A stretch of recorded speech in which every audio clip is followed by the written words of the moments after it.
So it's been a while. 3 years ago, I started a podcast, and a lot has happened since then. Lockdowns, there has been global conflicts that have erupted all over the world, whether it be the breakaway of the Francophone nations in Africa and the coups that have taken place there. In South America, coup attempts like Bolivia, or full scale economic crashes, like I believe in Venezuela, have been occurring. Over in the Asiatic area, right? Provocations between the United States and China have been occurring over Taiwan, and in regarding the sovereignty of the South China Sea in that area. They've been basically expanding their territorial boundaries. Obviously, you know about Europe and the Russo-Ukrainian conflict that's been going on there. Sort of back and forth that's been happening within different NATO member nations, I should say, excuse me, like Turkey. Belarus, although not a member, was a critical player in that conflict. Um, Obviously, in the Middle East, we have tensions that have been, boiling over with the Second Kippur War that's been happening between Hamas and the government of Israel. Um, and then, of course, the different players like Saudi Arabia, Yemen, that are coming into play. Yemen via the Houthis, and then, of course, they're attacking Saudi Arabia. So Saudi Arabia, point is this: a lot has taken place over the last 3 years that I've been away. My nipple's been showing the whole time. Okay. Um, I'm not re-recording this. That being said, let me not bury the lead. The former president of the United States had an attempt made on his life yesterday. And all jokes aside, regardless of how you feel about him, I didn't want this video to be about the makeup and the composition of that event.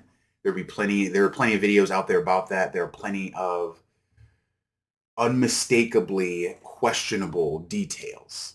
If you look at, there's been plenty of geolocation imagery, things like that. How basically, uh, with Trump being as like a center point, um,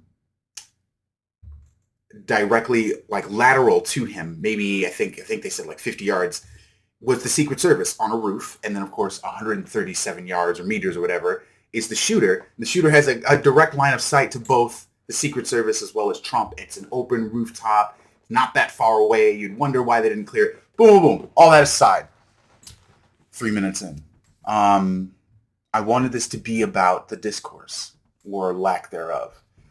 You are seeing people who are celebrating the attempt on his life and are grief stricken over the fact that it was not successful.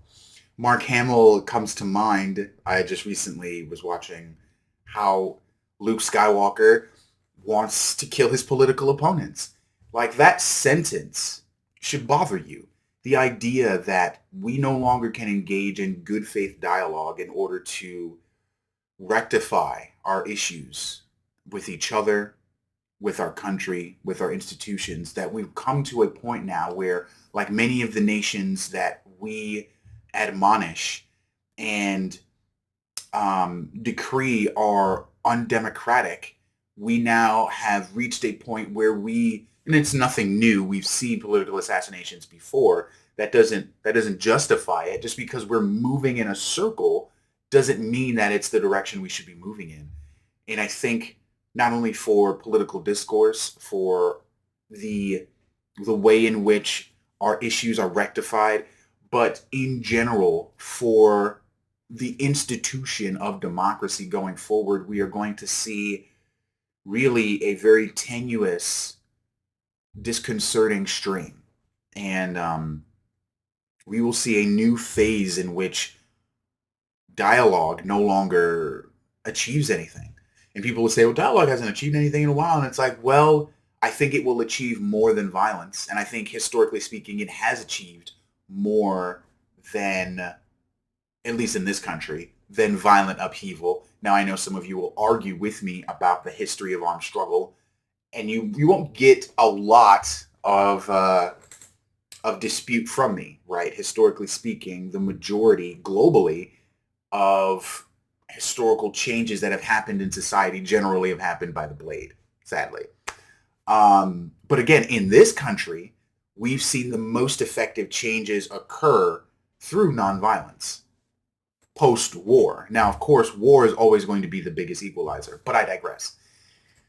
We, at least in my lifetime, right, 30 years or so, um, I don't think I've ever seen this level of disinterest in wanting to engage with the other side. And that's a scary thought. And now that we're going to 6 minutes, I'll try not to take up too much of your time. But that being said, I'd like to say that I'm coming back with my podcast. I definitely think that while the opportunity still exists, that we should all try to engage in good faith dialogue with the idea that although uh, we are not senators, we are not representatives of the House, that we are not elected officials, that at the end of the day, it is the choices and the choices we make and the votes that we cast that really that are our only avenue for being a participant in this system and in this institution and towards change. That's it. That's all we have are the conversations that we have with each other that inform and change and elicit emotion in one another, and the vote that we cast. That's it. We can't do anything outside of that and just running for office ourselves.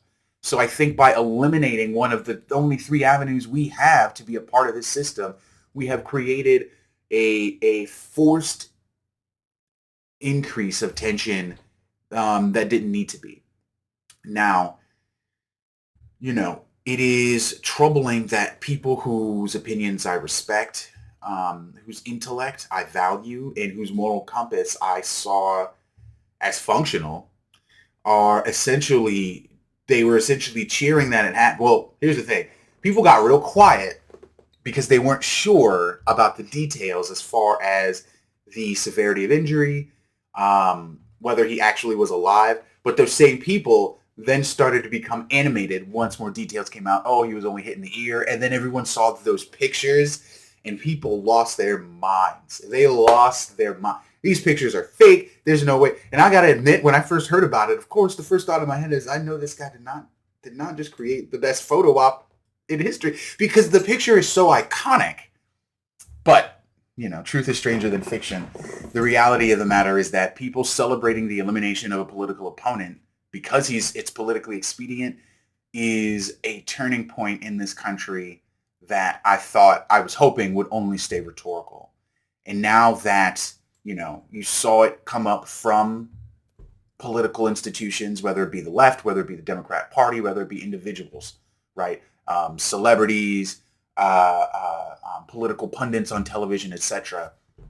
You saw them essentially kind of strike this chord that the urgency is so much so that perhaps he does need to go, that perhaps we do need to be engaging in violent upheaval.